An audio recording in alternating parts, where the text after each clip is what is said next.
Attention. Special announcement.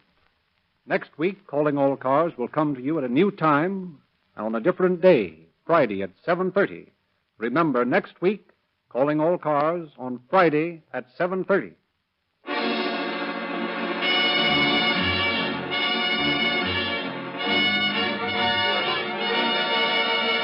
Calling All Cars, a copyrighted program created by Rio Grande.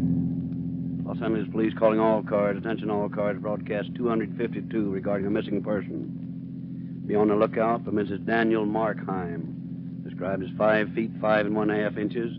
Weight 105 pounds. Has black hair, brown eyes.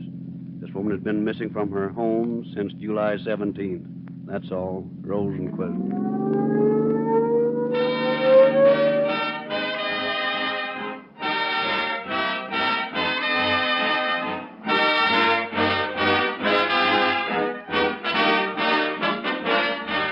The calendar says summer is over, and before long, several radio programs that took a layoff during the warm months will return to the air. Calling All Cars, as you are aware, takes no vacation. Like the minions of the law, of whose achievements this program tells, and like Rio Grande cracked gasoline, it takes no holiday, is always on the job. Incidentally, friends, that is only one reason why Rio Grande cracked is the gasoline of public servants, the most highly recommended in all the West. The drivers of your police cars, fire engines, ambulances, and other public serving equipment prefer Rio Grande cracked for other reasons. They take their hats off to this great motor fuel because it's quicker starting, no choke acceleration, maximum power, speed, and money-saving mileage are all rolled into one phrase: real police car performance. There is only one Rio Grande cracked gasoline, and you'll get the same superior motor fuel as that which powers the cars of your public servants. Get a tank full of Rio Grande cracked in the morning, friends, and begin getting the best your car can give.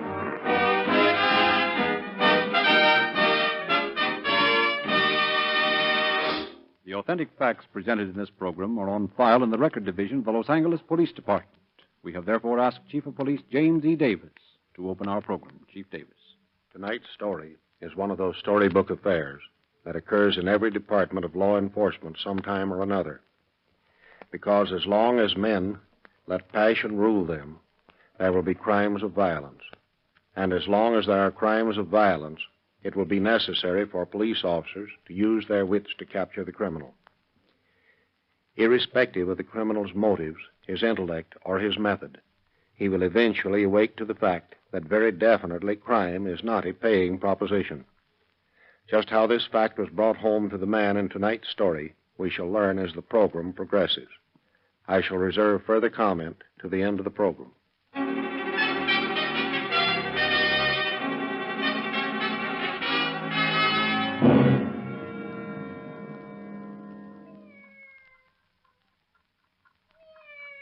Scat! Get out of here, you black devil! Scat! Dan Markheim, let that cat alone. Don't you throw that.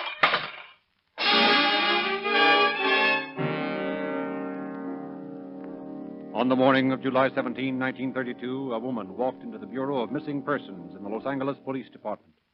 Good morning. May I do something for you? Well, I'd like to know how to go about finding a missing person.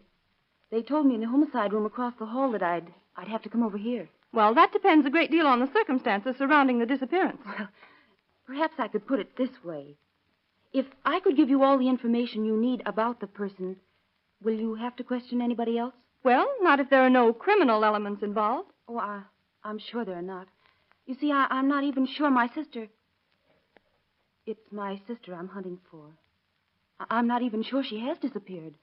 Her husband says she's just gone away for a visit. Well, doesn't he know where she is? No, he says he doesn't. You see, he's a very timid man. Sort of Casper Milquetoast type, if you know what I mean. Yes, I guess I do. I wouldn't want him to know that I made this report. It would upset him. Well, how long has your sister been gone?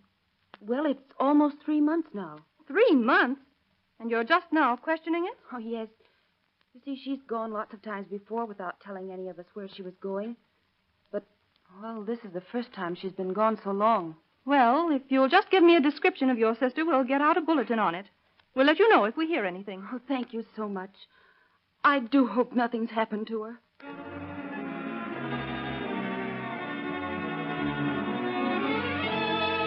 In the months that followed, Vera Dresden made inquiries concerning her sister, but always the Bureau of Missing Persons reported no trace of the missing woman. 3 years pass. Vera has risen steadily from an extra player to bit parts in pictures, and at last has received her first important part. Hey, shut that music off. I think a toast is in order. Well, it had better be good.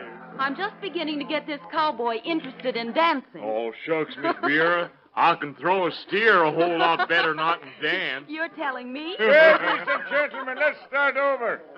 Hey, dearly beloved, we're gathered here in the presence of this radio and these witnesses to do honor to a most clever and promising young actress, Vera Dresden. Hi, Vera. Here's to the day when we celebrate Vera's first starring part. For an actress that's been promised a star's part, you sure look mighty forlorn, Miss Vera. You ain't going moody on us, are you? Oh, no, Bud. I'm not going moody. I was just thinking about my sister. You ain't never heard from her, have you? No, it's been 3 years now. I thought you and Dolly was pretty fond of each other. We were. We were twins, you know. Yeah. I saw Dan on the street this afternoon. That brought it all back. First time I've seen him for almost a year. Daniel the mouse. I don't blame Dolly for walking out on him. Oh, for crying out loud. Who's that? I'll go see. No, I'll go. Oh, it's you. Well, I was expecting you. Greetings, my beautiful sister-in-law. May I come into your parlor? Yes, come on in. I'm just in the mood to tell you a few things. Well, if it ain't Daniel, the line tamer. And drunk as a lord. Well, shuck my boots. The little rabbit is drunk. Yeah, I'm drunk. So what? And I ain't no rabbit. I'm a man, see? Yes, you must be.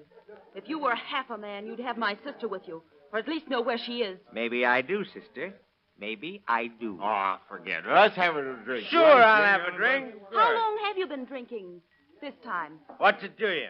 I'll drink if I want to. I'm a human being, see? I got my rights. All of my life I've been kidded and kicked around. But I'm a man, see? Sure, I'll drink. Because when I drink, nobody kids me.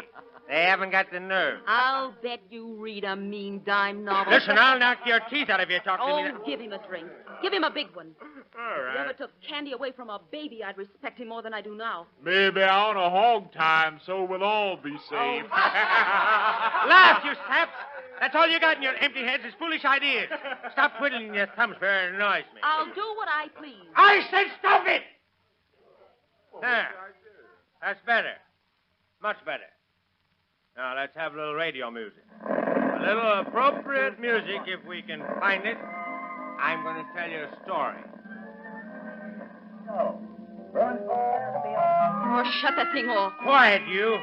I'm going to tell you, all you brave people, a story, a ghost story. Quiet.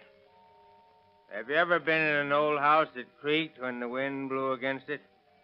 When the rain on the roof made a groaning noise that seemed to be a part of the damp air that made the candle flames motionless as the eyes of a ghoul? The storm had smothered every other form of light or life except hers. And there she sat, reviling me with her eyes. I think she knew I wanted to kill her, just as she had killed my soul with her hate. And reading my thoughts, she taunted and dared me with her eyes because she didn't know I'd been planning this night for months. She thought I was weak and spineless. Even when my hands were about her throat, she looked at me with such loathing it seemed I was being suffocated instead of her. You know I'm going to kill you now, don't you? I'll make you believe it. You can't cheat me out of the only moment I've ever been your equal. You're dying. You're dying. Stop looking at me that way. You murdered her. You murdered my sister. Oh, call the police. Call the police.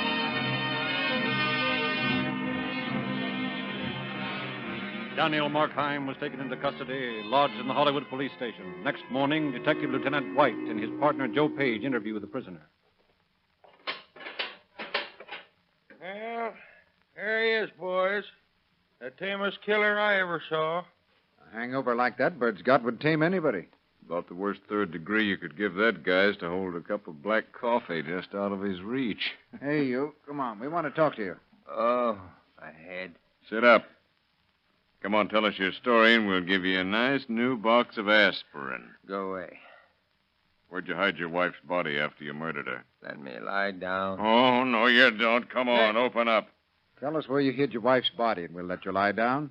A long time. I don't know what you're talking about. Go away. Come on. Stop stalling. I don't suppose you remember anything about last night. Where am I? In the lion's den, Daniel. And you'll have as much chance of getting out of one as you'll have this. What am I in a jail for? Oh, my head. Oh, now, wait a minute. This is getting a little tiresome. You remember going to a party last night? No. You don't remember going to your sister-in-law's home and telling her you'd killed your wife? Me? Kill my wife? Are you crazy? Is this a joke? It's no joke, sonny boy. There were several witnesses to your confession. So just quit the act and let's save a lot of time. I don't know what you're talking about. I bet you don't. Honest, I don't. I don't remember a thing about last night. I remember reading some books and drinking a little liquor, but that's all. How about the trip to your sister-in-law's house?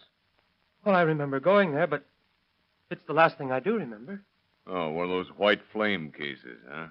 All right, Markheim. Here's the story you told at the party. See if it will ring the bell inside of that thick head of yours. Now, according to the witnesses, you came in drunk. They started kidding you about being a mousy little guy, and you started getting tough about it. Seems like I do remember something like that. Then you got to feeling brave. You decided you'd impress the gang. You gave them all the gory details. And whether you remember it or not, you're being held for the murder of your wife. You'll save yourself a lot of trouble if you'll just tell us what you did with her. But I don't know what you're talking about. We'll find out sooner or later, Dan. But this is all a mistake, officer. You see, I like to read murder and horror stories, and when I drink, I get to thinking about them. It makes me feel brave. Some of the things I've read come to my mind, and well, I talk about them. That must be what happened last night. That's a good story. Keep it up. But it's the truth. I don't know what I said last night, but Vera and the rest of them must have been drunk, or they would have known that I hadn't really done anything to Dolly. Why, I love her more than anything in the world. All right. We'll find out whose mistake it is when we find the body. Come on, Joe. Let's go.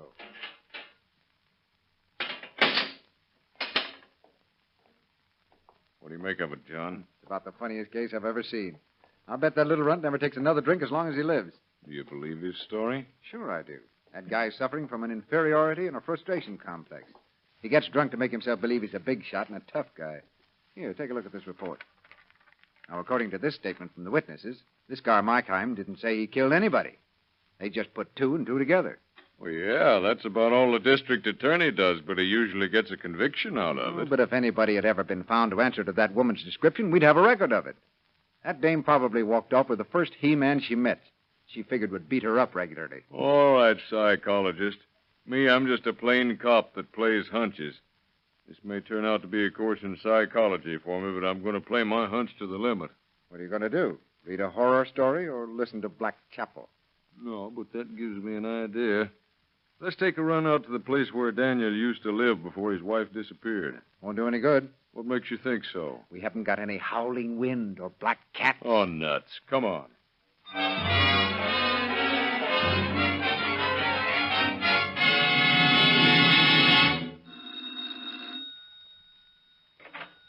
I don't want to buy anything. Whoa, wait a minute. We're not selling anything. We just want to ask you a few questions.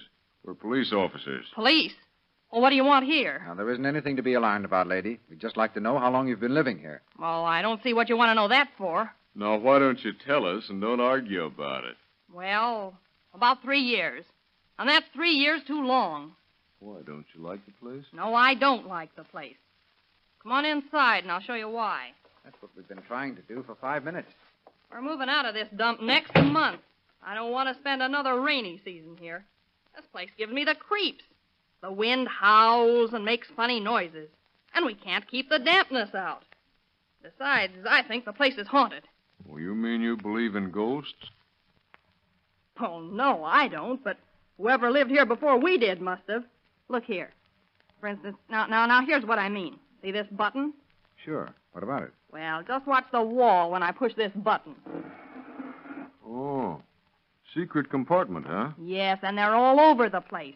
Here's a fake dagger we found in one of them. Here, look in this drawer.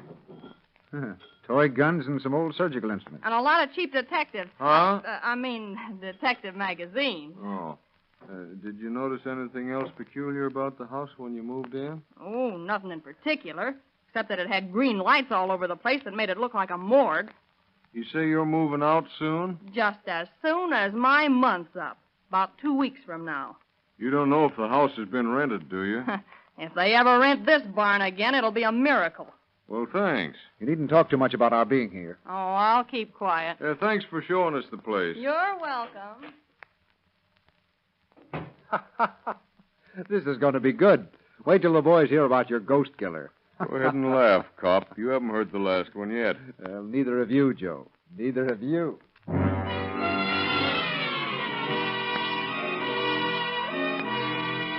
Markheim was released because of lack of evidence.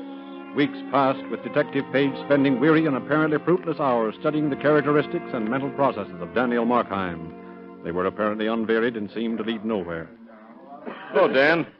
Mind if I sit down? Well, if it is my friend Joe Page. Sit down, Joe, sit down. Still interested in my criminal tendencies? No, not particularly. At least you understand me, even if you're not my friend. Oh, but I haven't any friends. You're most welcome, my friend. Sit down. Have a drink? No, thanks. I just stopped by on my way home. Of course. Listen, Page, I'm not a dope. I've never taken a drink without you popping up beside me. You're just like a detective in a fiction story. It's all right with me. I enjoy it, but you're just wasting your time. Is that so? Sure. How'd you like to hear me recite? Go ahead.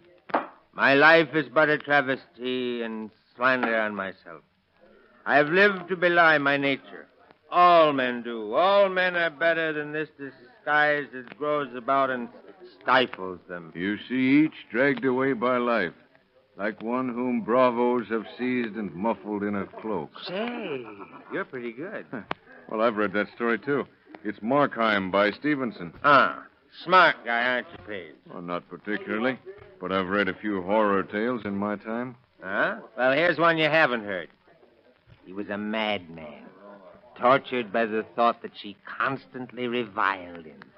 But there was one supreme moment worth living eternity for. To hear her begging for her life. Let's see you finish that one, Joseph. You never can tell. Maybe I will. Hey, you're a nice guy when you're sober, Dan. Why don't you stay that way? Sure I'm nice. Too nice. When I was a kid, I was always so nice I got beat up by every kid that couldn't lick anybody else. Then my old man would lick me for not fighting back. But now, it's different. Look at these morons around here. They think they're my superior just because they're bigger and tougher than I am. But I know different. They haven't got my nerve. When you've been drinking. What's the difference? Why can't that guy be still? Does he annoy you? If he doesn't stop that hicking, I'll shove him down his throat. You better sit still. You get a sock in the puss. So I'll get a sock in the puss. Hey, come on. Wake up. Get up on your feet.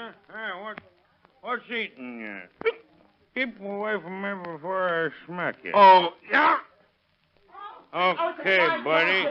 You asked for it. Hey, Dan. Come on, snap out of it. You hurt? Nah, forget it.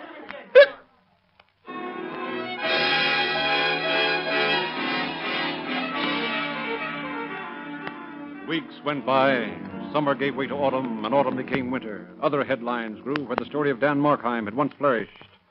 The machinery of the law relentlessly ground out its investigations. Murder, suicide, robbery, all that goes to make the criminal activities of a great city, kept officers Dwight and Page occupied with routine duties. Then, early one morning in December, the two officers called at the apartment of Vera Dresden. Miss Dresden, you're an actress, aren't you? Well, what's my opinion against so many others? Huh? Oh.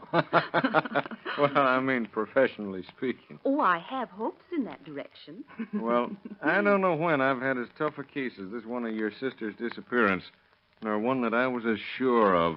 I think I'm right in what I've figured out on this case, but I'm going to need your help. In what way?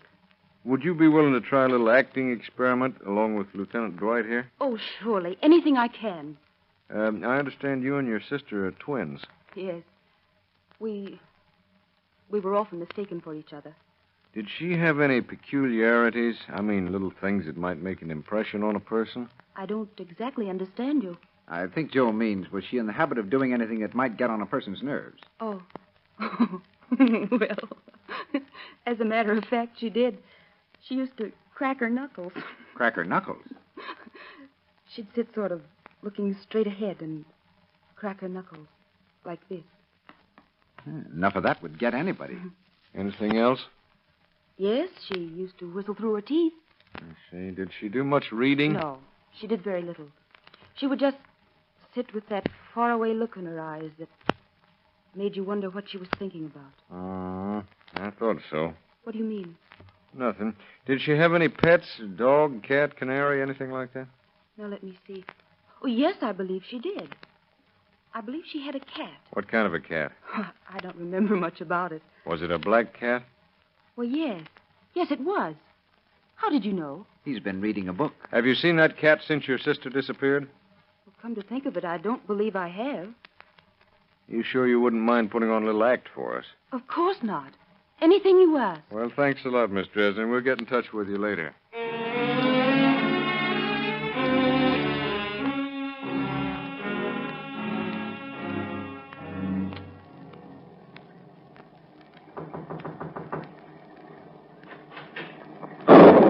It's you.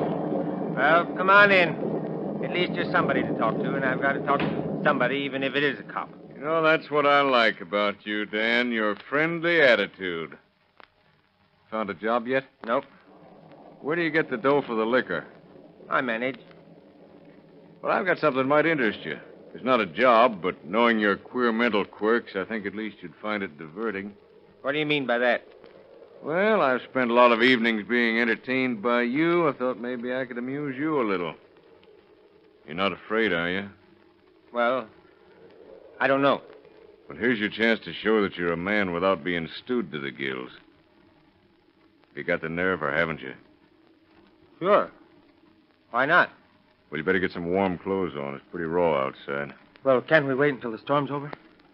What's the matter? Losing your nerve already? I haven't got any to lose. All right, let's go. Well, where are we going? Oh, maybe we'll open up a keg of nails. You're going to feel right at home tonight, Dan. Is that so? Here's the car. You're going to have to hurry. We'll be late. Late? For what? Say, do you like mystery stories? Yes, but what's that got to do with it?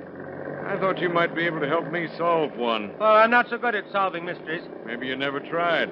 Well, I've tried, but I've never solved anything. Maybe you have, but so many people solve things the wrong way.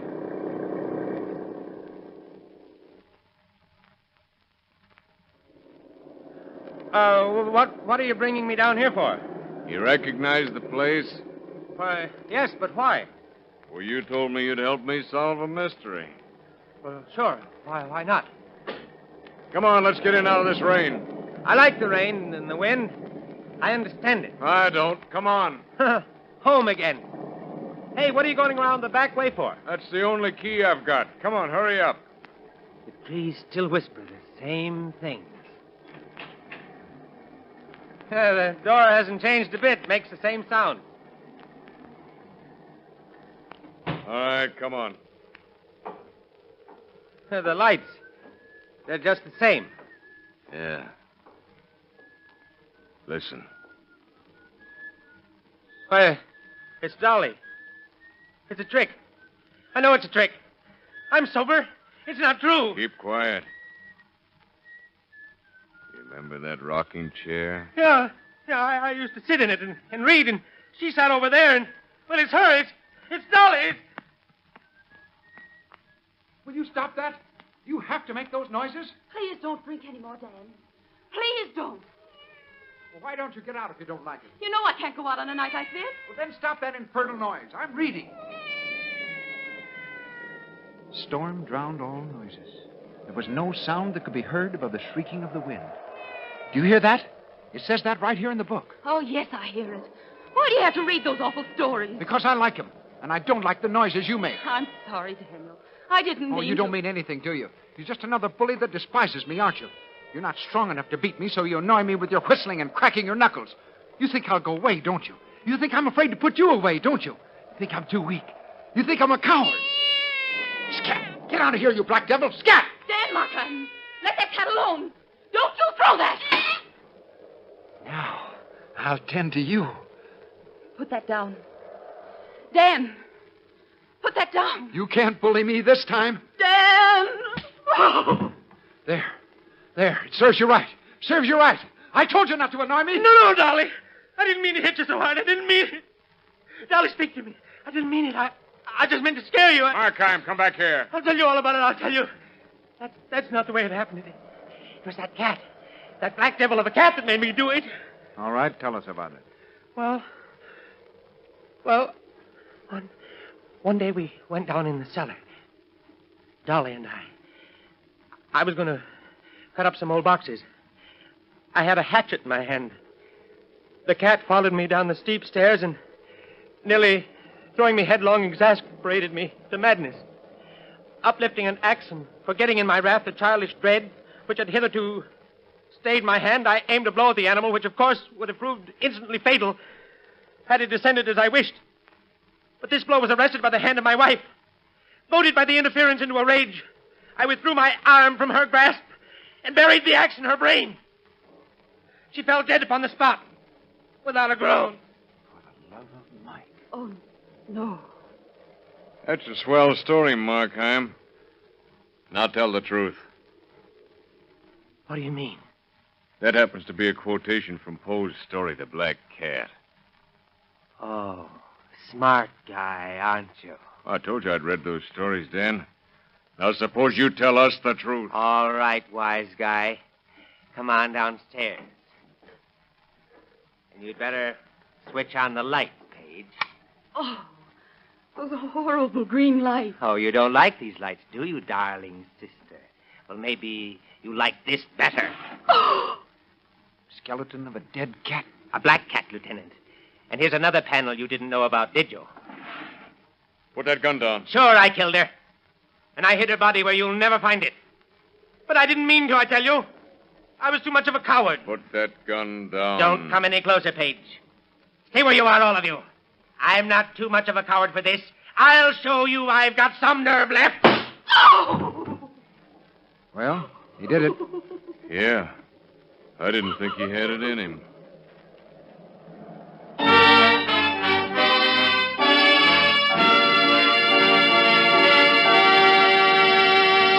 In just a moment, Chief Davis will conclude our program. During that brief moment, friends, may I remind you that you can't fool yourself nor your car by using less than the best of petroleum products. I mean Rio Grande Cracked, the gasoline of police car performance, and Riolube, the newest and finest motor oil sold in the West. And now, Chief Davis. Daniel Markheim saved the state the expense of a trial. But again, he had overplayed his part. Through the intelligence and tenacity of police officers, the real disappearance of Dolly Markheim was finally solved. Investigation carried on in connection with the writing of this particular program brought forth the information that the missing woman, tiring of the melodramatic actions of her husband, had simply walked out. She died recently of tuberculosis in a San Francisco hospital. Thank you, Chief Davis.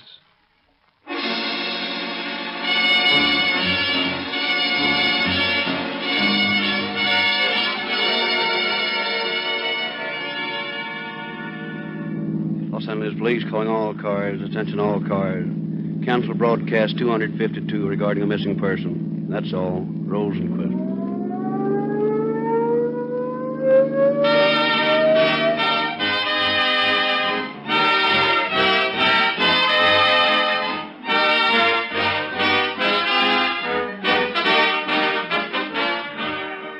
This is your narrator, Frederick Lindsley, bidding you good night for Rio Grande.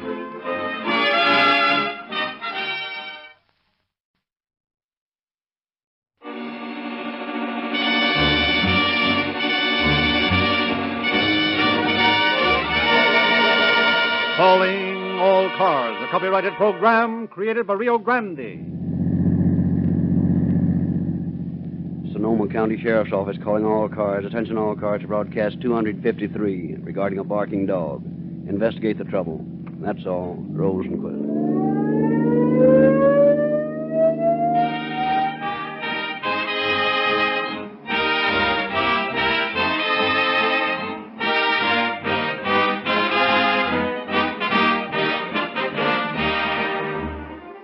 While an anxious world awaits the events which a few more hours may bring to Europe, with inevitable repercussions in this our native land, there is being waged within our own borders a relentless war against the lustful legions of the underworld.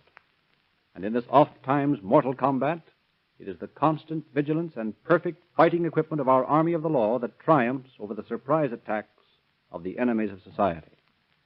We are proud of the considerable part played in each victory of law and order by Rio Grande cracked gasoline.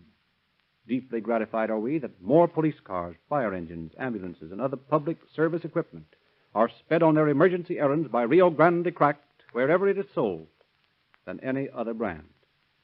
We are proud of the fact that heads of our California state and federal governments and tens of thousands of motorists have joined the long list of city and county officials in bringing the public service record of this truly superior motor fuel to an all-time high. If your motor doesn't snap to attention at your first command, if it fails to obey orders, as it should, drive into the red and white Rio Grande station in your neighborhood and enlist the aid of Rio Grande Cracked. Get police car performance in your car with Rio Grande Cracked, the most highly recommended public serving gasoline sold in the West.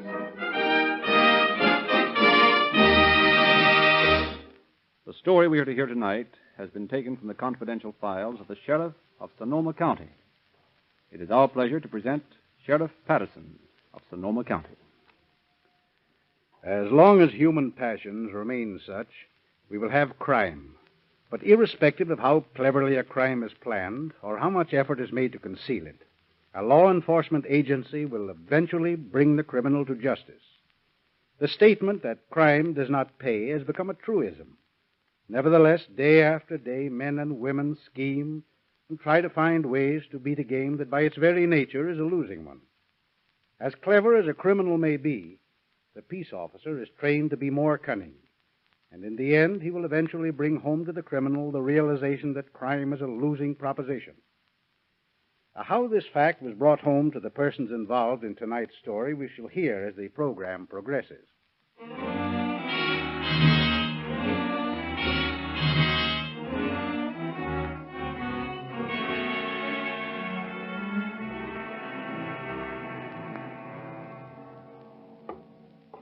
Who's out there?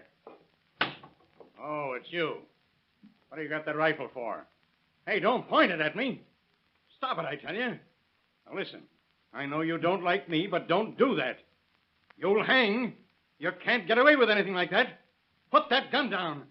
I'll give you anything you want, even money. Now, please don't. Why don't you say something? Stop pointing that gun!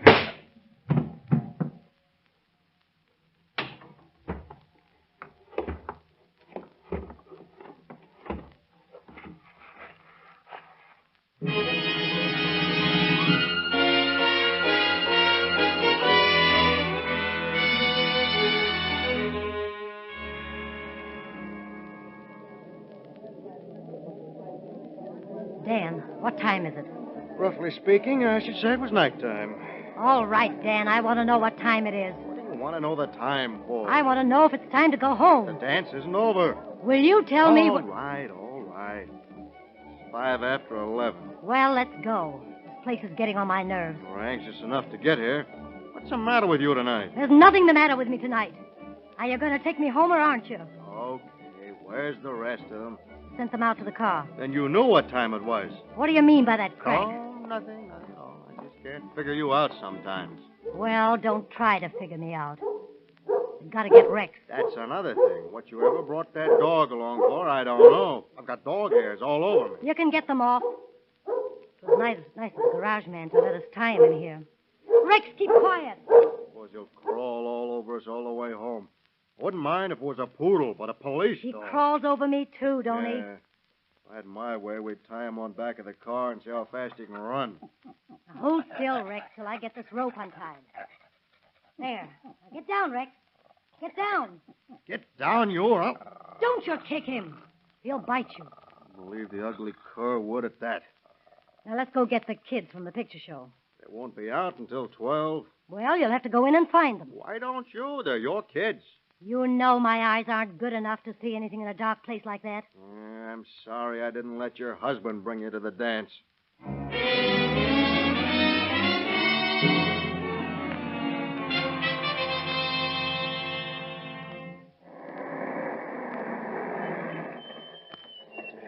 After that ride, I'm too tired to get out. If you ever bring that dog again... Stop harping about that. Now, you children stay in the car a minute. Dan, you go in and see if my husband's still up. Of course he is, Mother. The light's still on in the kitchen.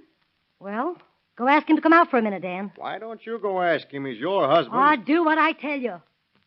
I want to look at the moonlight. For crying out loud, I think you're nuts. Your old man's going to think so, too, when I ask him to come out and look at the moonlight with me. Gee, it is a swell night, isn't it? Yeah.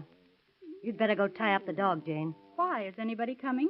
No, but tie him up anyhow. But why? Do what I tell you. All right, but don't get so excited. Hey, Mildred, come here, quick. What do you want?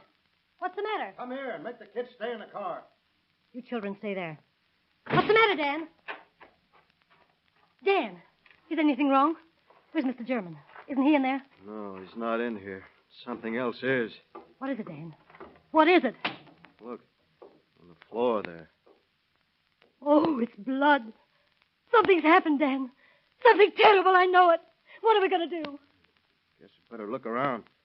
You got a flashlight? Yeah, there's one in the drawer. You want to come with me? Yeah, I got to, Dan. I've just got to. All right, but it looks bad. Dan, you were at the dance all evening, weren't you? You didn't go out, did you? Of course not. I danced every dance with you, didn't I? Yeah, sure. And lots of people saw you there, didn't they? Sure. Listen, you don't mean that people might think that I... I don't know, Dan. I'm scared. So am I. Look, something's been dragged along here. Looks like it was a body. How do you know it was a body? I don't know what it was. Do you? Of course I don't. Look, it was dragged through the break in the fence here. Yeah. Over this furrowed ground. What's that out there? That's it. It's him. I can't look, Dan. Tell me quick, is he dead? Yeah. He's plenty dead, all right. Gonna tell the kids tonight? I forgot about them. You take him into a hotel in town, Dan. I'll phone the sheriff. Yeah, you phone the sheriff, and when he gets here, you tell him where I went. And tell him I'll come right back, because if I don't come back, they'll come and get me.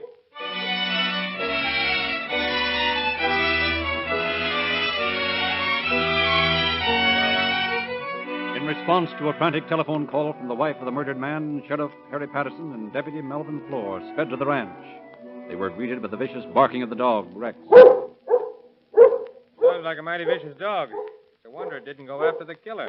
Yeah, that's an angle. If it wasn't tied up, it proves the dog knew the guy that killed German. Wait a minute. Even if it was tied up, its barking should have warned him. So the dog must have known the murderer. That's right. Yeah, we'll have to ask about that. There's a funny set of footprints leading off into the dark there. We can find out where the tracks lead to tomorrow. Here's the body. Doesn't look like there was any struggle. There's been a lot of struggle somewhere else, though. We'll find that out when we get in the house. Throw your flashlight down here. Okay. There are a lot of footprints. And there's a set of prints that have been made by somebody dragging their feet. Must have been a cripple. A cripple couldn't drag this body. Whoever made those tracks scuffed his feet deliberately. Whoever pulled this job was smart, or thought he was. Well, looks like that lets the wife out. Doesn't let anybody out. Shine that light a little closer down here, will you? All right. Well, there's a bullet hole in this man's throat. Uh-oh, here's something. What have you found? Look at the back of this fellow's neck. There's been a rope around it. Here's some of the fibers still clinging to the flesh. Well, we'll just take them along to compare with any ropes we might happen to pick up. You'll probably find the ropes bloody, too. Let's go in the house. I want to talk to Mrs. German. You know, I can't figure out about that dog. It just doesn't make sense that a guy would sit in the house while that dog was raising so much pain. I've been thinking about that. We'll find out in just a minute. Wait a minute. Huh? What's that on the ground down there? Man's watch. Crystal broken.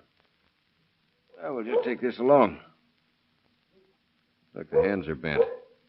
Stopped about 9:35. That fixes the time he got it or was dragged down the steps here. Maybe.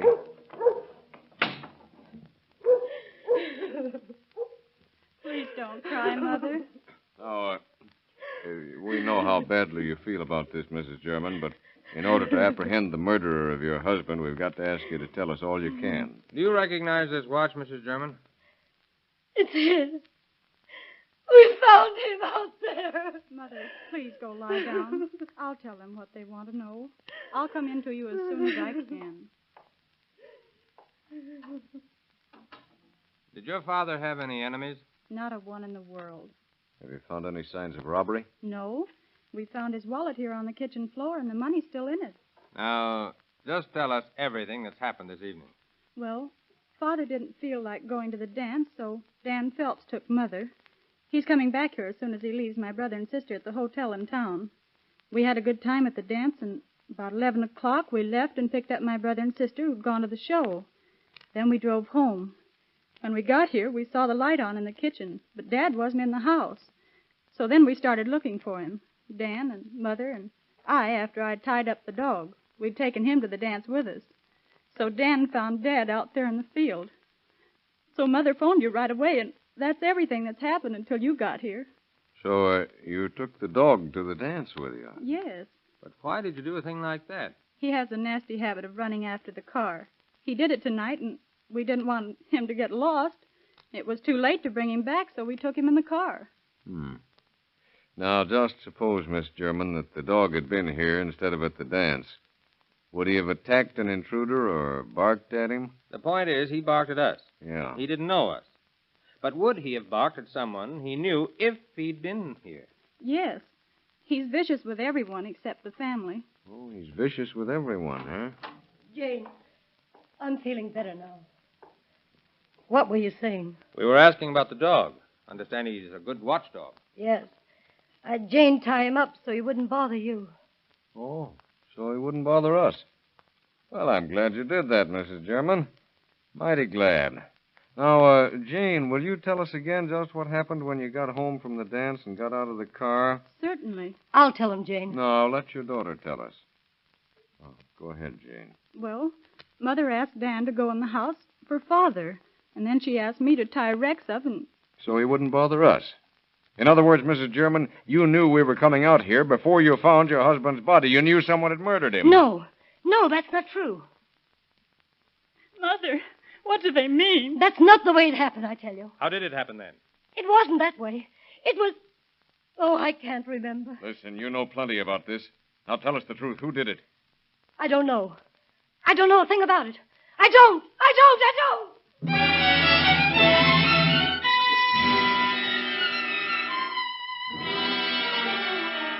With the evidence of the murdered man's watch to mark the hour when his dead body was dragged from the kitchen, supported by the evidence of the coroner's report that German had been dead not more than 2 hours, Sheriff Patterson and his deputies began checking the stories told by the dead man's family.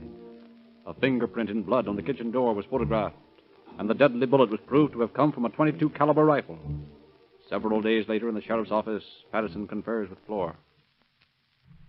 So Mildred spent $60 for clothes the day before her husband was killed. Huh, that's interesting. Sort of unusual for a ranch wife to spend that kind of dough. Did you check on the rest of their alibis? Yep, they're okay. They were at the dance before 9:35 and stayed there all evening. The kids were at the movies. What did you find out about this Dan Phelps that was with her? His record's clean. Well known, well liked. Mm-hmm. According to the neighbors, German was plenty stingy. Never gave his wife any money, and the kids went around and made over clothes. Now, I wonder where she got that money. Why don't you ask her? I've questioned her every day. She's shut up like a clam. If we could find the guy that gave her that dough... Yeah, we'd have the murderer. You don't suppose Phelps gave it to her? Oh, he never had $60 at once in his life. I'm going to let him go. The other prisoners are going to miss him, though. He keeps them entertained with his imitations. Well, personally, I'm fed up with his screwball imitations. Yeah. I believe Mrs. German's covering up something. That dog episode worried me. Yeah. It doesn't make sense for a couple of women dressed for a dance to load a big dog like that in the car and take him with them. It's not exactly usual either for a middle-aged married woman to be running around at dances with a guy half her age either. Some of the gossip I've picked up indicates that this fellow Phelps used to room with the German family. Hmm? Well, he never told us about that. Why don't we bring her in and talk to her about it? That's a good idea. Wait a minute.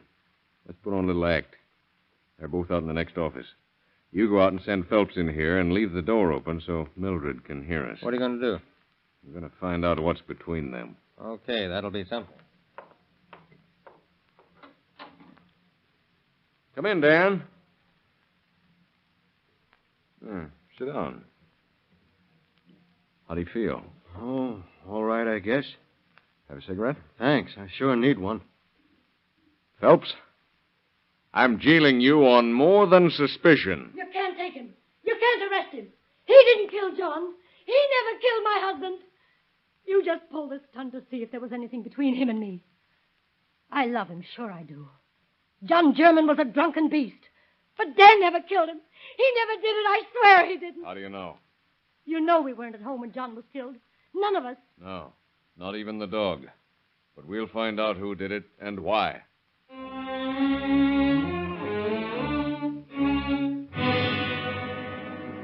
While Sheriff Patterson and Under Sheriff Money checked every available lead in town, Deputy Floor was busy in the community surrounding the German home, running down clues and questioning neighbors about possible enemies of the slain man. At last, late in the afternoon, Floor called the office, and Sheriff Patterson sped to the German farm. Well, what's all the excitement, Mel? I believe I got a lead on that news for you. You mean the rope that is around German's neck? Yeah, I'm pretty positive it's the same rope. I've compared the strands we found on German's neck with this rope, and it appears to be the same. Here, take a look at it. It does look like it, doesn't it? Yeah, and those stains there. I'd say they're blood stains. Mel, I believe you've really found something this time. Where'd you find this rope? Right over there in those bushes. I followed those dragging tracks out this way, and the rope was lying under a bush right by that fence there. Who lives over there? Old fellow named Williams. Happy Williams. Who's he? Well, from what I can find out from the neighbors, he's been living here for years. Knows practically everybody. Know the Germans? Yeah, according to reports. That's really how I happened to be over this way. I was going to stop by and talk to Williams, but after I found the rope, I didn't go. Called you. Yeah, that's a better idea. After all, this rope may not be the one we're looking for. I don't know who's crazier, Williams or his neighbors. Why so? Well, he's silly, but as kind-hearted as they come. Yeah, well, that is being crazy in this day and age. But the crazy idea that people have about him is that he's got lots of money hoarded. Oh, they say that about every hermit. Yeah. Well, I talked to several people who say that they saw him flash a roll that would choke a cow. Yeah? Well, let's take a visit over to see our hermit friend. It'll be like visiting a branch bug house if the inside's anything like the outside of the dump. Well, maybe he's got another piece of rope, and I hope a .22 rifle. Mm-hmm. And if he has, we'll borrow it.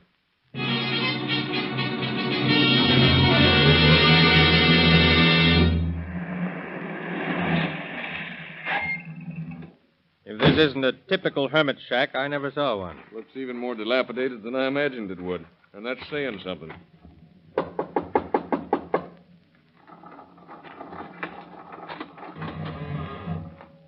Howdy, boys. Howdy. Who might you be looking for? Are you Happy Williams? Yeah, sure, that's me. Well, we're looking for you. You don't say. I ain't had a visitor for nigh under 3 years. You sure you ain't looking for somebody else, huh? Oh, yeah, we're sure. Yeah?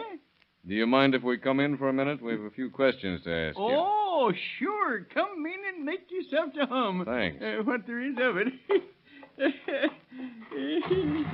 And any questions you'll ask will be gratefully received, as the saying goes. What did you put that heavy chain on the door for? That's to keep the ghosts out. Oh, I see. Yes, sir. You know, they can walk right through the door, but they can't get by that chain. Oh, it's so. Yeah. Where do these ghosts come from? See, ghosts don't come from no place, and they ain't going no place. Well, what'd be the use? When they got there, they'd still be a ghost. Now, you got something there. Who are these ghosts, or rather, who were they? Mostly gals that I've loved at one time or t'other.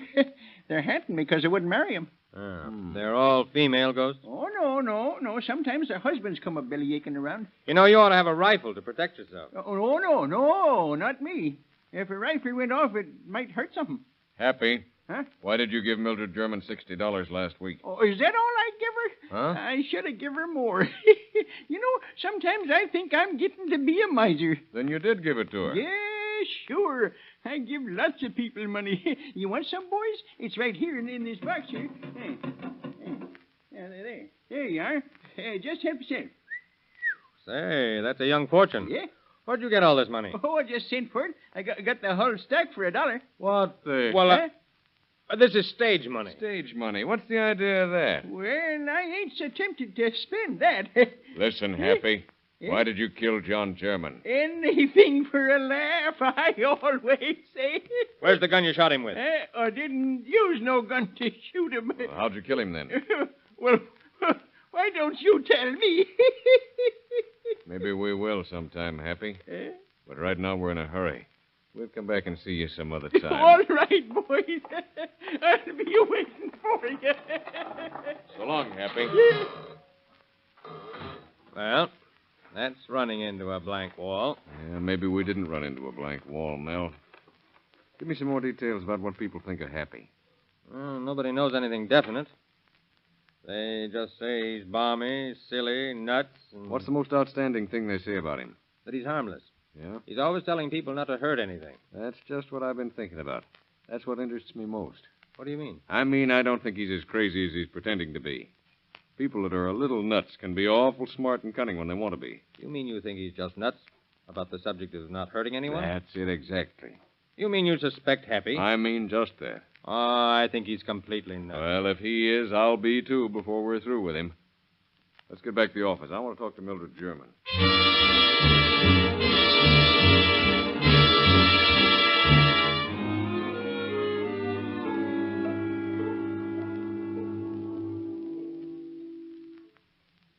Sit down, Mildred.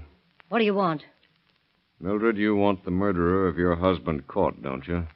Thought you'd made up your mind I did it. Would you be willing to help us catch the man who really did it? I don't know. Couldn't do much. Maybe. Personally, I think Dan Phelps is the bird who killed your husband. You don't seem like the kind of a woman who'd have her husband murdered. Now, if you won't help us, it's going to look bad for you. What do you want me to do? Mel, you're pretty good at imitating voices, aren't you? Fair. You think you could imitate John German's voice? I guess I could. Why?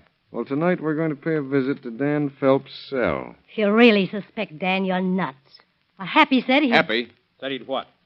Why did you take that dog with you to the dance, Mildred? Well, Happy said the dog would bite him, and he was afraid. Was afraid of what? I don't know. What's Happy got to do with this? I don't know. So that's the way it is, eh? That's the way it is. Okay, lady. We'll do it the hard way, then. Lock her up, Mel. Looks like we won't need your imitations. I think we'll call on our friend Happy Williams.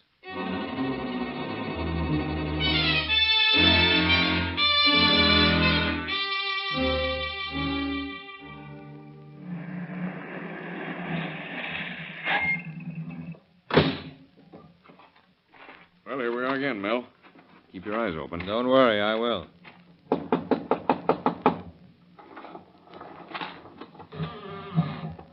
Howdy, fellers. What brings you bird dogging around these parts? Hello, Happy. Hiya. Remember us? We're officers. Yeah, I should have known it. You know, you look just like a couple of fellers that was here a while ago. Well, that's funny. Eh? Because we're the same fellas. Well, how about inviting us in? Oh, sure. Come on in and set a spell. We thought we'd come over and get acquainted with some of those ghosts we've been hearing about. Yes, indeedy. They'll be right pleased to make your acquaintance. Don't they ever scare you, Happy? Oh, well, they used to, kind of, but that was when we was strangers.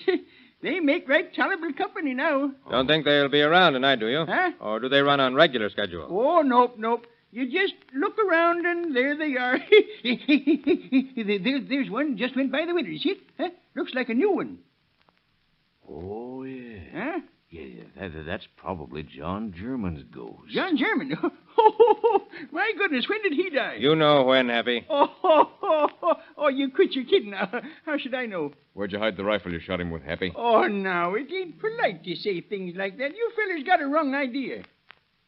You're a great lover, aren't you, Happy? Oh, how'd you know that? Oh, the neighbors told us. Yeah? Yeah, they told us lots of things. Yeah. Mildred German told us some things, too. What'd she tell you? You're in love with her, aren't you, Oh. Happy? That's why you wanted John out of the way, isn't it? That's why you were afraid of the dog, isn't it? No, 'tain't so. There ain't a word of truth in it. If you keep talking like that, no, I won't like it. That's why you killed him, isn't it? Oh, dag nabbit, mister. Will you listen to reason? I couldn't kill John without hurting him, could I? And I just can't stand to see nobody hurt. I just can't stand it. It's the only thing that don't make me happy, and I just got to be happy. You heard John German plenty. Oh, don't talk like that. Now I can't stand it. You'll have to, Happy. Oh, you can't fool me. He's a ghost now, and ghosts can't feel nothing. You're right about that. But live folks can. What do you mean by that? I was just thinking of how Mildred German's gonna feel when they hang her. No, they can't do that. You can't hang her. Mildred German killed her husband. She'll have to pay for it. I won't let you do it. I'll stop you just like I stopped him. Watch him, Sheriff. Get him. Give me that rifle. Give it to me. Put the bracelets on him, Mel. I got him. That's all we wanted, Happy. We'll prove this is the rifle that fired the shot into John German's throat. All right, fellers, you got me. I did it. I shot him. He was a lousy hound. I loved her. I gave her the only money she ever had. I loved her, I tell you.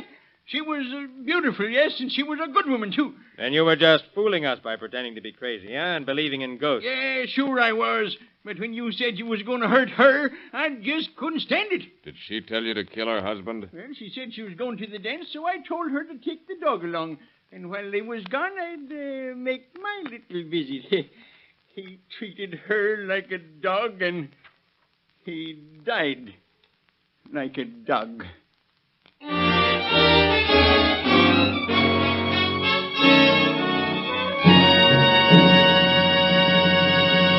In just a moment, we will present the concluding facts in our case. Before closing, however, just a word about two trusted friends of the wise motorist. Take them with you wherever you go. Police Car Performance, Rio Grande Cracked Gasoline, and Realube, the newest and finest motor oil sold in the West. Charges of first-degree murder were filed against Happy Williams, with Mildred German charged as an accessory. Although she denied that she had lured the old man to kill her husband, she was nevertheless found guilty and sentenced to prison. Williams was found insane and removed to the state sanitarium at Ukiah. The wife's well-laid plan proves again that crime does not pay.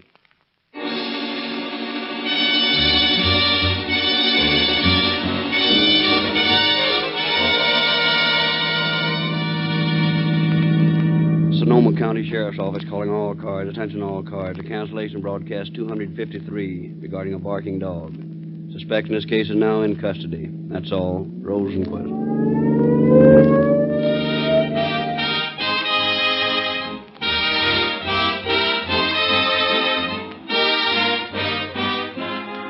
This is your narrator, Frederick Lindsley, bidding you good night for Rio Grande.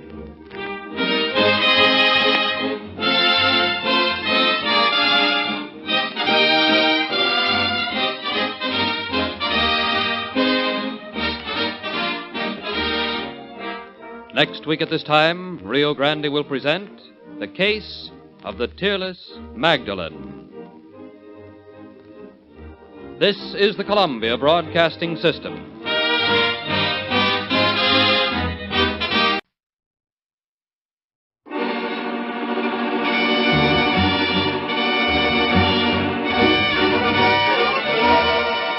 Calling all cars, a copyrighted program created by Rio Grande. Los Angeles Police calling all cars. Attention all cars. Broadcast 254 regarding a fire. Assist the fire department arson squad in investigation. That's all. Rosenquist.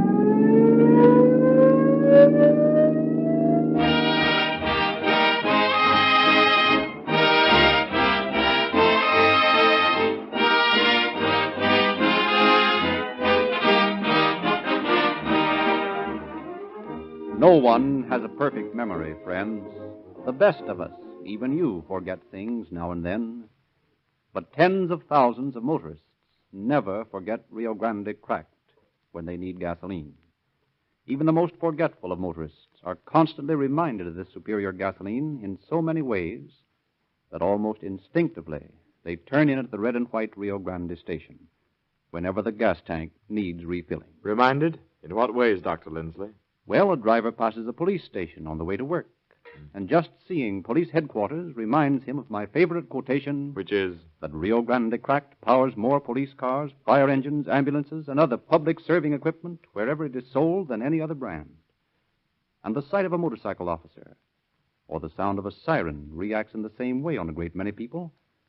Others will go driving along, see a license number with an E centered in a square, and mutter to themselves, police car performance, city and county officials, California state officials, and federal government officials, too. Pickup, speed, power, miles. Yes, now I remember. I was supposed to get a tank full of Rio Grande crack. Because it's the most highly recommended public serving gasoline sold in the West.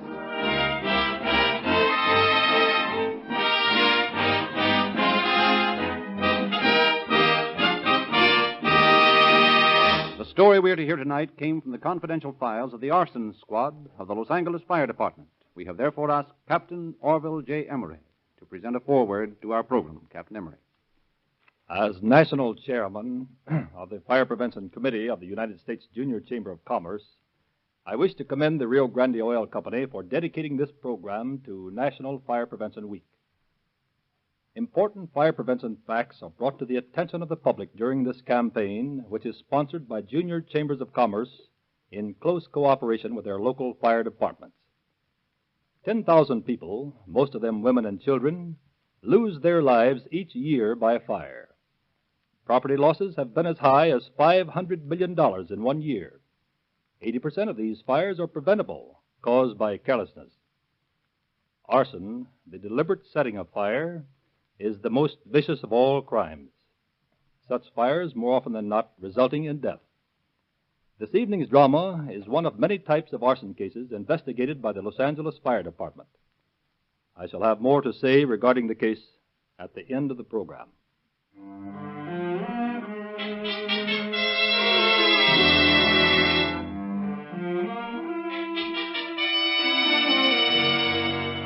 On the morning of July 8, 1929, two women sat talking on the front porch of a house on Moulton Street.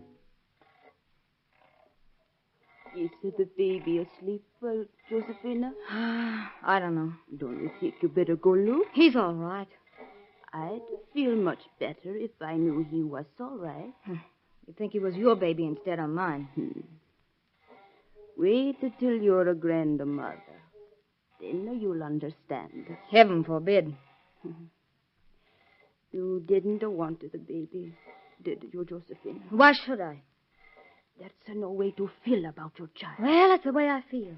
Well, he's here now, and you'll have to look after him. You don't have to remind me. I know. It's my duty. Is it such a heavy duty? Well, no. Of course not. Then why you fume about it? I want to work, you know that. I can't work with a baby on my hand. But you have a good home and a good husband. What more do you want? Just because he's your son, do you think he's a good husband? Well, he's not.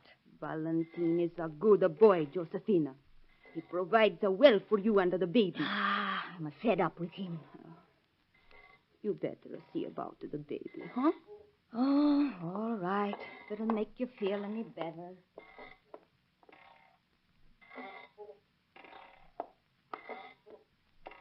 Well, I hope you're satisfied. He's asleep. That's good. Do you have to keep up that rocking? Josephina, what's come over you lately? You're so jumpy and nervous.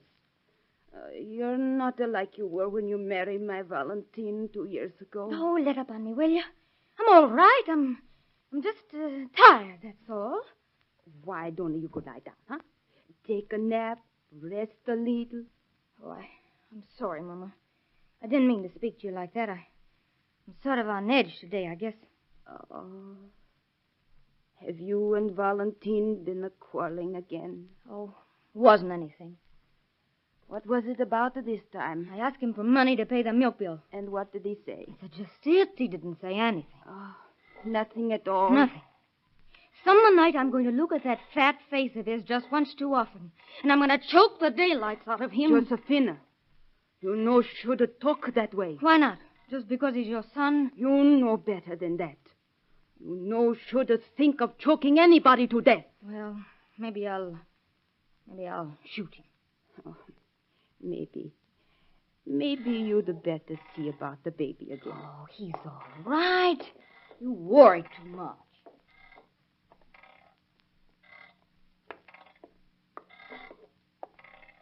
Was he still sleeping? Sure, what do you expect him to be doing? And he drink his water? Yes.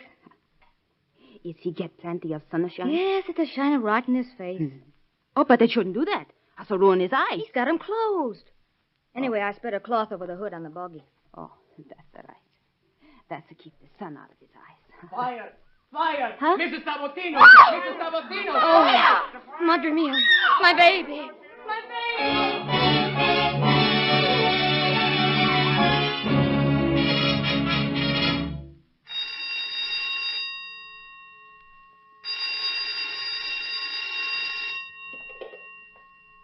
Engine 1, Captain Welty speaking. You've got a fire at 669 Moulton. 669 Moulton. Okay. 669 Moulton. Yes, sir. 669 Moulton. Okay.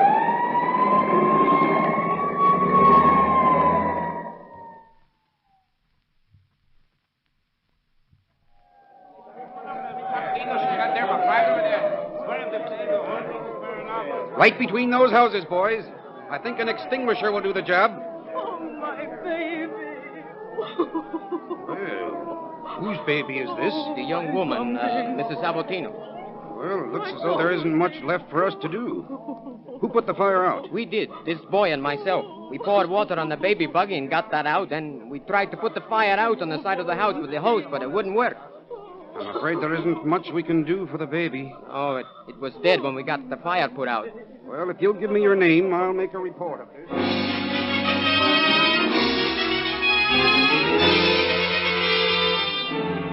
Captain Welty made his report on the death of Dominic Sabotino, age 9 months. Within a few minutes, as required in all cases of death by fire, the report had been relayed to investigators Harris and Montgomery of the Fire Department Arson Squad.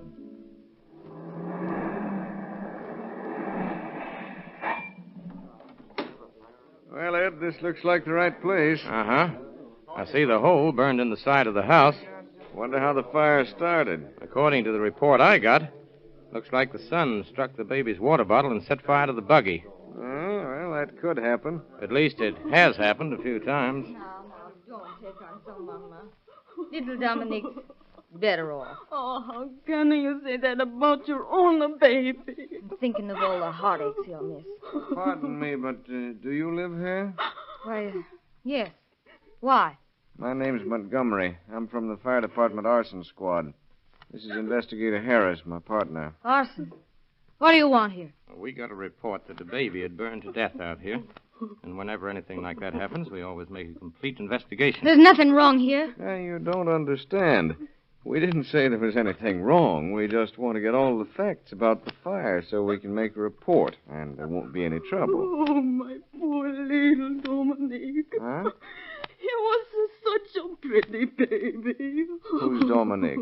My baby. The baby that died. Have you any idea how the fire started? No. No, I haven't. Was the baby carriage in the sunshine? Yes, right back there. Was there a bottle in the carriage? Yes, I had just given the baby a bottle of water.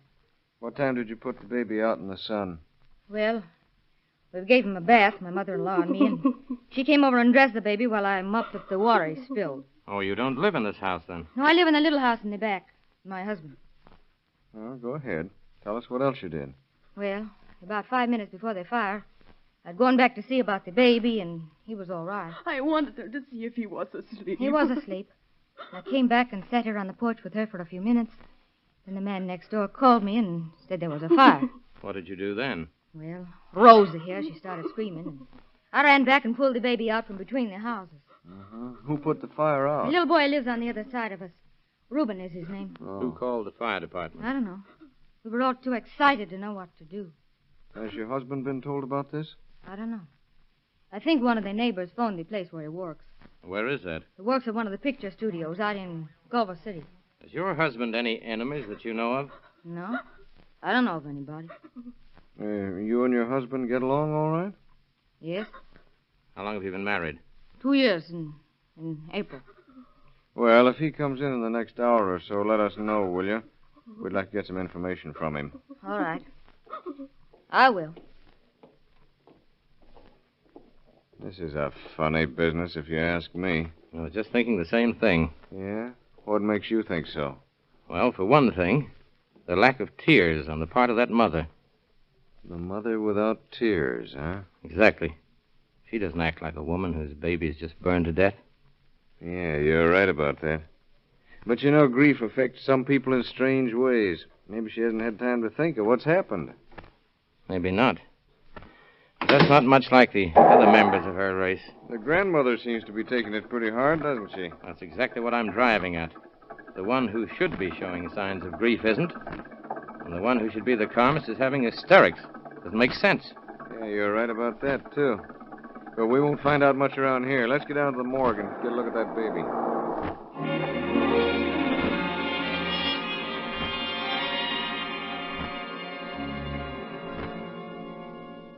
Hello, Dr. Webb. You know Ed Harris, don't you? Surely, Monty. How are you, Harris? I know. Doctor, we want to see a report on that Sabatino case. That's the baby that was burned to death, isn't it? Yeah. I have it right here. I was just going over it. Was the baby alive when the fire started? Apparently so. From the seared condition of the throat and lungs, it's evident that the child was alive when the fire started. It probably smothered from the smoke. Is this the buggy that was burned? Yes, that's the one. Any signs of incendiarism? Not that I found yet. Thing's pretty badly charred, though. Yeah, must have been a pretty hot fire. There's something else that doesn't make sense. I understand the fire spread to the house. Yeah, burned a hole about 3 feet wide in the siding. Are you sure there isn't anything else that might have killed that baby? Sure of that, Doctor? That's very sure. There are no marks of violence we can find, and there's no poison. How about being choked? Would that show? Certainly. The cartilage in the neck would have been crushed. Well, that lets that theory out. I'm afraid it does, Ed.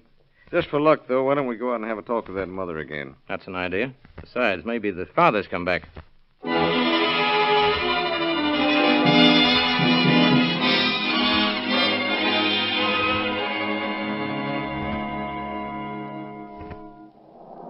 There's a fellow just stopping at the house. It looks like he might be Sabatino. I'd like to talk to him before he talks to anyone else.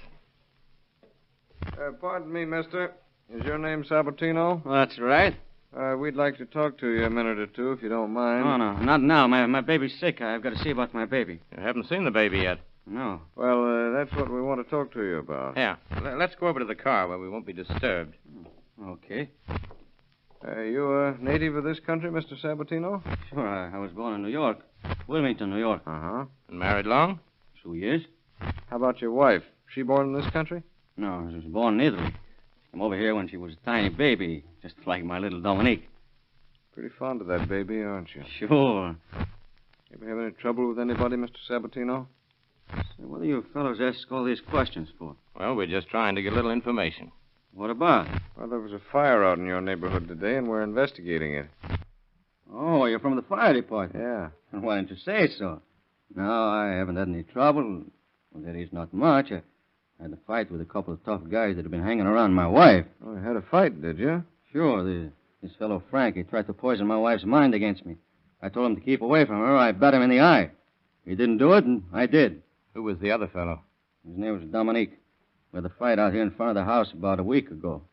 Dominique had a gun, but I took it away from him. What did he have to say to that? He said he'd get another gun and kill me. What kept him from it? I don't know. He got a gun, all right. A friend of mine told me so, but he hasn't shown up yet. You think he'd do anything to any member of your family? Say, your baby? Nah, Dominic is a coward. He won't do anything to anybody. How about this fellow, Frank? Would he do anything to the baby? He might. But if he did, I'd kill him. Yes, I imagine you would. How do you and your wife get along? She's like all women. You have to bat 'em over the head now and then to make 'em behave. Ever bat her over the head? Sometimes, when she argues too much. No. What does she argue about mostly? She's always harping on money. Never has enough. She wants to work. What does she do with the money you give her? I don't know. Pays bills, I guess. I gave her $9.20 this morning. Told her they were my new pants. She could get if she wanted. Sometimes she pays the baby's insurance. Insurance? How much insurance you got on the baby? Oh, we got one policy and the John Hancock for $350 or $375, something like that. Uh-huh. We got another one, the Metropolitan. I don't know how much it is. Not much, though. Who gets this money if anything happens to the baby? We get it. My wife and I. Both of us. I see. You don't think your wife would do anything to the baby, do you? I wouldn't put it past her. She wanted to leave him over at the Barton home and go to work. We had a fight because I wouldn't sign the papers. What time did you go to work this morning? About 6:30. That's when she asked me for the money to pay the milk bill. I told her the money was in my pants, and then I left. You haven't been home since, eh? No, they called me at the studio and said my baby was sick, and I came home. Sick, huh? Well, that's what they said. Who called you? I don't know. Somebody in the front office called and said I better check out and go home. My baby was sick. Well, look, I better go in now and see about it. Just a minute. I wouldn't go in now if I were you. Say, what's the matter with you fellows? Why, nothing. I think it might be a better idea if you didn't go in right now. Say, what is this? Why can't I go in my own house? You can if you want to, Mr. Sabatino, but we'd advise against it. Why? Well, in the first place, your baby isn't sick. No? No, as a matter of fact, the baby met with an accident. Where is he? Where's my baby? Now, take it easy, Mr. Sabatino. Where's my baby? Easy. Rosa! Rosa, Josephine! Where's my baby? Valentino, my son, you have come. Mama! Mama, what is it?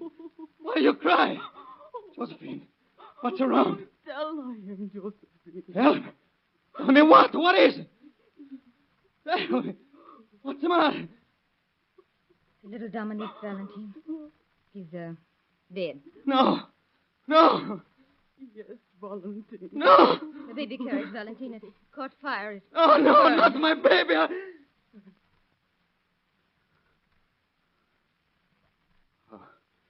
How did it happen? I don't know. I gave him his bottle, and he went to sleep, and the next thing I knew, the fire was burning, and the baby was... You kill him. No. No, Valentine, I had nothing to do with it. You kill him. No, Valentine. Don't look at me that way. You kill him. You kill my baby. You she devil. You never wanted him to live. You kill him.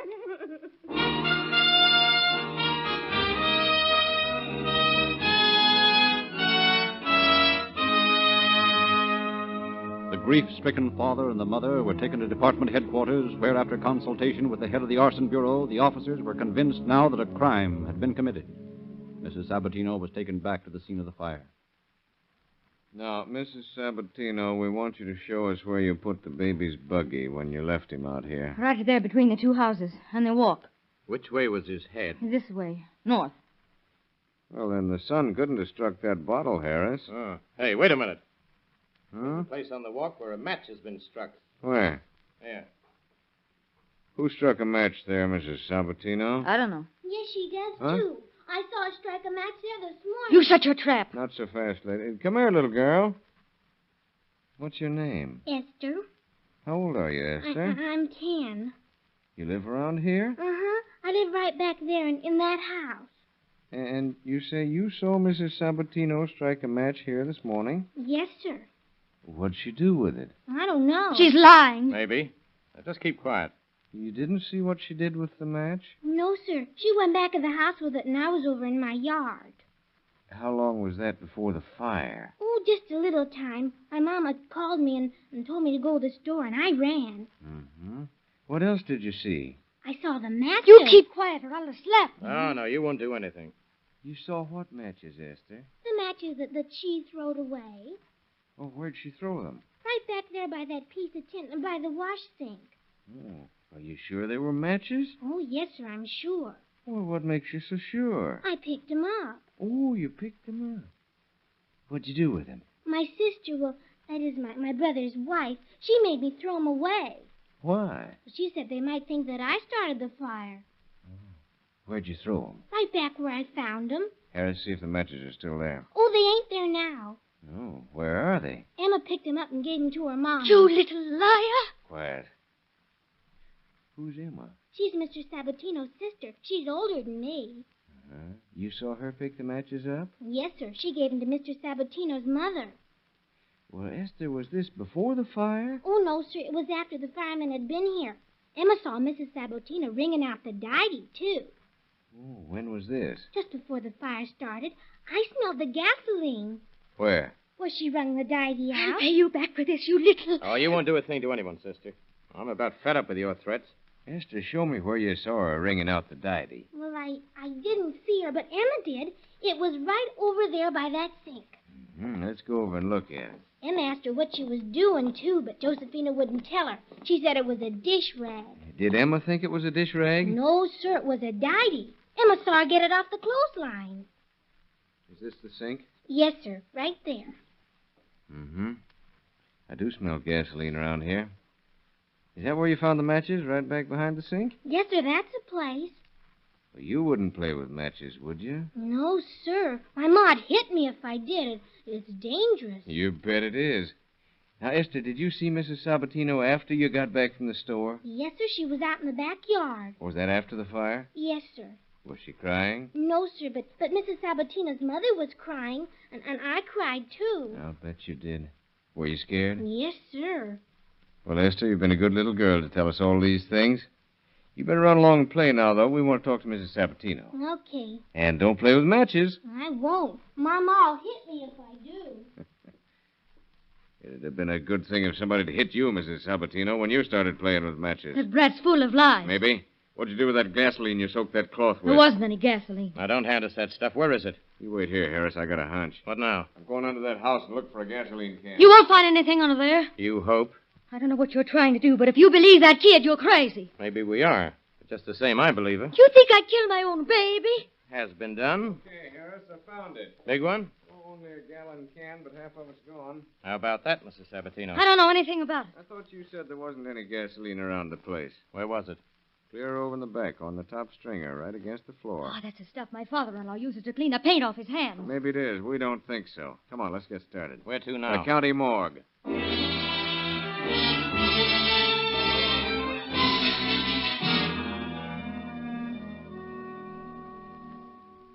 We want to take a look at that fire case you got in here this morning. Okay, it's right over there. Come on over here, Mrs. Sabatino. What for? He wants to show you something. Have any idea what's under that sheet? No. No. I just wanted to see if you're really a mother without tears. What's the matter, Mrs. Sabatino? Oh, my baby. My poor little baby. Why did you do it? Dominique. You killed him. Yes. Why? I don't know. I don't know. Do you want to tell us about it? Yes. Yes, I'll tell you. All I'll right. tell you. All right. Let's hear it. Couldn't we cover him up? Of course. Let's go into the office.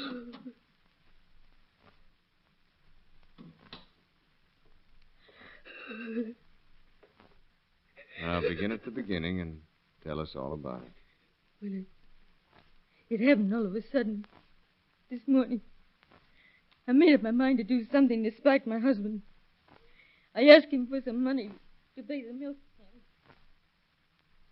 Valentine, I need some money for the baby's bank. So what? I'm ashamed to look the men in the face. Oh, for Pete's sake, we don't owe him so much. We owe him $4.20. Well, what of it? You'll owe him a lot more than that. He's not going broke if you don't get it today. Told you for the last time I want some money. Oh. I suppose you'll run away again. With that guy, Frank. And what if I do? You'll let me catch you with that bullet again, and I'll bring both your necks. Oh, no, you won't. Oh, you think not? I've done it before, you know. If you ever lay a finger on me again, I'll kill you. Don't make me laugh. You try it and see. Okay, try that one and see how you like it.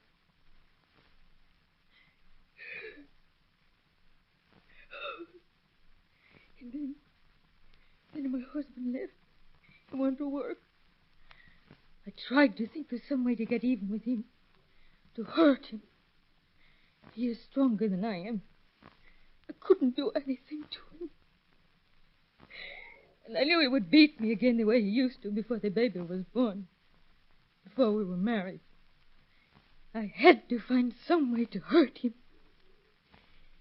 Then, while I was bathing the baby, something seemed to be saying to me, He loves the baby. You can hurt him through the baby. You've always wanted to kill his father. Now's your chance to kill his son. His own flesh and blood. Kill the baby. No, I can't. I keep on saying that to myself. I got to kill the baby. and then the voice seemed to say to me, Then you could collect the insurance. You'd be able to send it back to your sick mother. She needs the money. And you'll hurt Valentine. You'll hurt Valentine.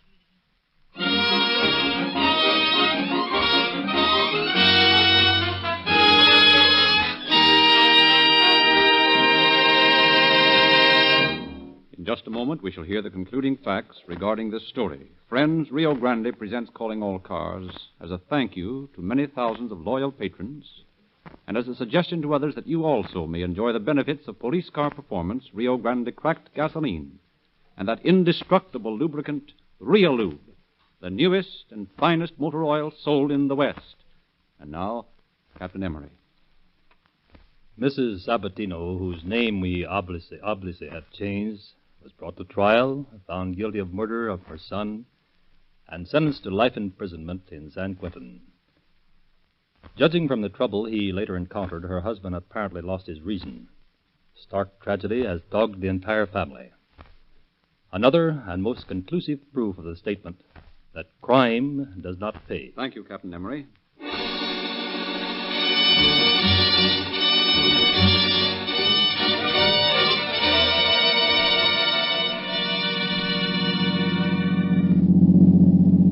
Los Angeles Police calling all cars. Attention all cars. A cancellation broadcast 254 regarding a fire. Suspect in this case is now in custody. That's all. Rosenquist.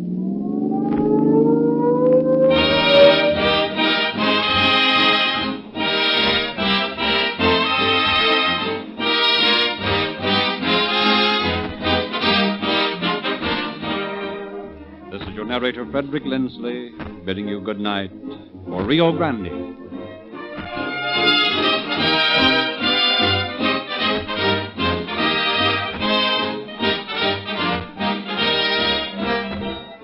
Next week at this time, Rio Grande will present The Case of the Blonde Paper Hanger. This is the Columbia Broadcasting System.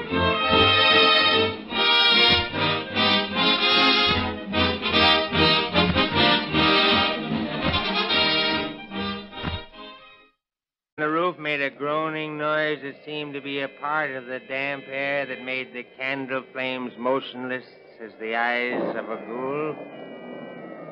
The storm had smothered every other form of light or life except hers. And there she sat, reviling me with her eyes. I think she knew I wanted to kill her, just as she had killed my soul with her hate. And reading my thoughts, she taunted and dared me with her eyes because she didn't know I'd been planning this night for months. She thought I was weak and spineless. Even when my hands were about her throat, she looked at me with such loathing it seemed I was being suffocated instead of her. You know I'm going to kill you now, don't you? I'll make you believe it. You can't cheat me out of the only moment I've ever been your equal. You're dying. You're dying. Stop looking at me that way! You murdered her. You murdered my sister. Oh, call the police! Call the police!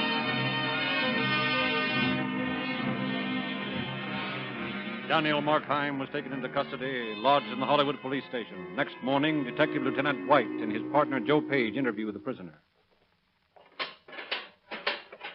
Well, there he is, boys. The tamest killer I ever saw.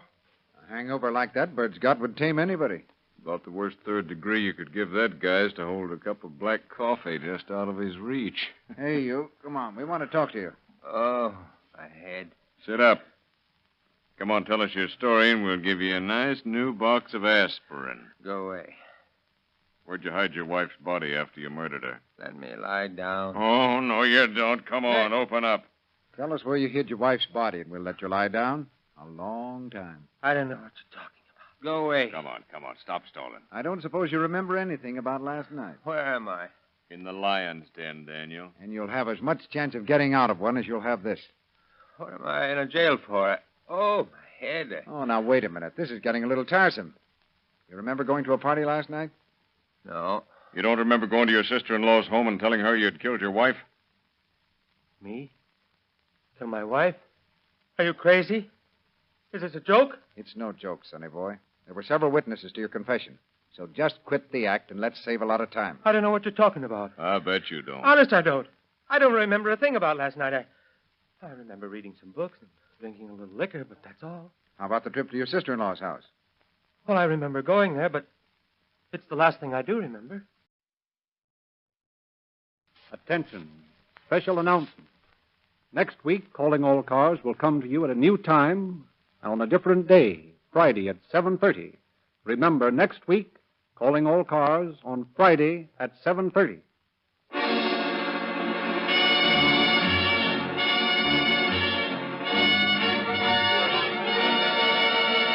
Calling All Cars, a copyrighted program created by Rio Grande. Los Angeles Police calling all cars. Attention all cars. Broadcast 252 regarding a missing person. Be on the lookout for Mrs. Daniel Markheim. Described as 5 feet 5 1/2 inches, weight 105 pounds. Has black hair, brown eyes. This woman has been missing from her home since July 17th. That's all. Rosenquist.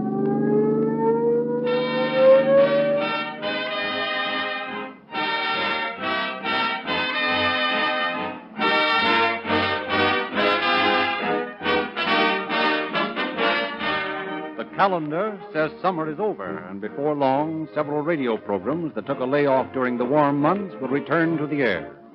Calling All Cars, as you are aware, takes no vacation. Like the minions of the law, of whose achievements this program tells, and like Rio Grande cracked gasoline, it takes no holiday, is always on the job.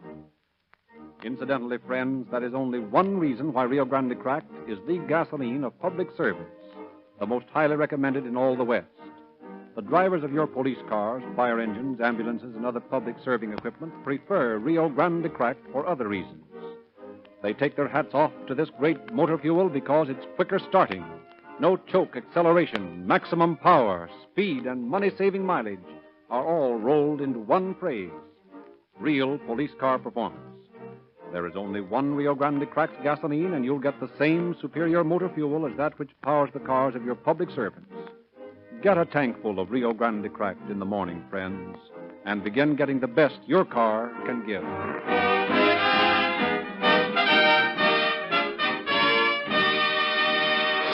The authentic facts presented in this program are on file in the Record Division of the Los Angeles Police Department. We have therefore asked Chief of Police James E. Davis to open our program. Chief Davis.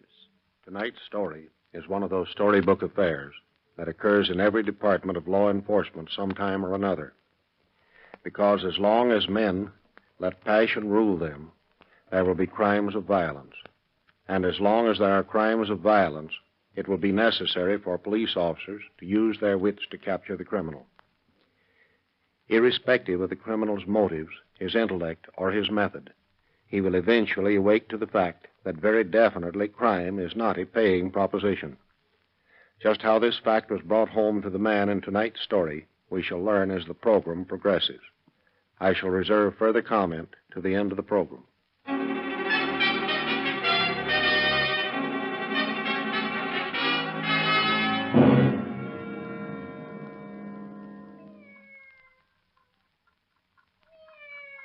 Scat! Get out of here, you black devil! Scat! Stand, Markheim. Let that cat alone. Don't you throw that.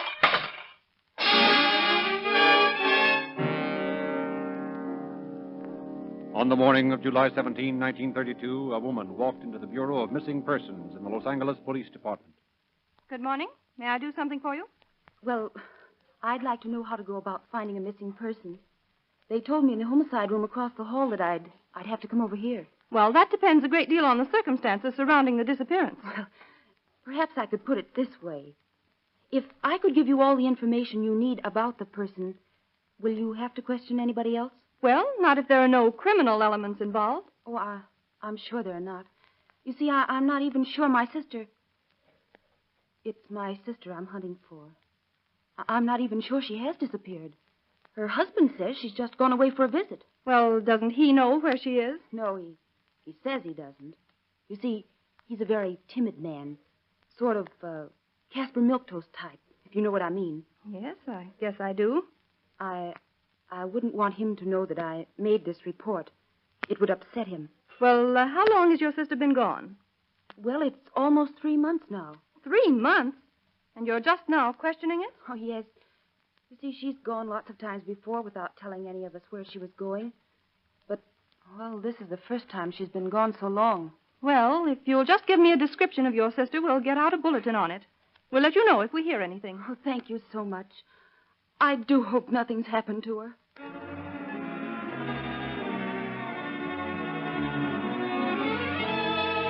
In the months that followed, Vera Dresden made inquiries concerning her sister, but always the Bureau of Missing Persons reported no trace of the missing woman.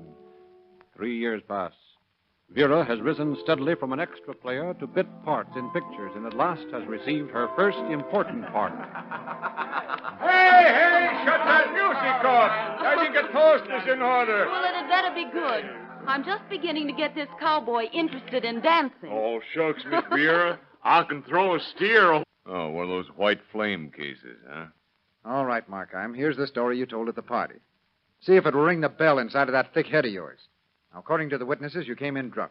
They started kidding you about being a mousy little guy, and you started getting tough about it. Seems like I do remember something like that. Then you got to feeling brave. You decided you'd impress the gang. You gave them all the gory details. And whether you remember it or not, you're being held for the murder of your wife. You'll save yourself a lot of trouble if you'll just tell us what you did with her. But I don't know what you're talking about. We'll find out sooner or later, Dan. But this is all a mistake, officer. You see, I like to read murder and horror stories, and when I drink, I get to thinking about them. It makes me feel brave. Some of the things I've read come to my mind, and well, I talk about them. That must be what happened last night. That's a good story. Keep it up. But it's the truth. I don't know what I said last night, but Vera and the rest of them must have been drunk, or they would have known that I hadn't really done anything to Dolly. Why, I love her more than anything in the world. All right. We'll find out whose mistake it is when we find the body. Come on, Joe. Let's go.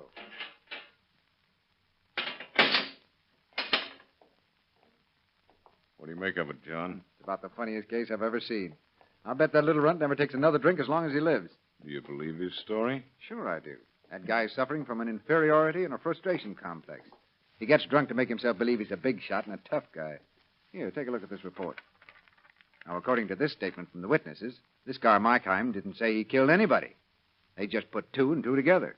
Well, yeah, that's about all the district attorney does, but he usually gets a conviction out of it. But if anybody had ever been found to answer to that woman's description, we'd have a record of it. That dame probably walked off with the first he-man she met. She figured would beat her up regularly. All right, psychologist. Me, I'm just a plain cop that plays hunches. This may turn out to be a course in psychology for me, but I'm going to play my hunch to the limit. What are you going to do? Read a horror story or listen to Black Chapel? No, but that gives me an idea. Let's take a run out to the place where Daniel used to live before his wife disappeared. Won't do any good. What makes you think so? We haven't got any howling wind or black cats. Oh, nuts. Come on.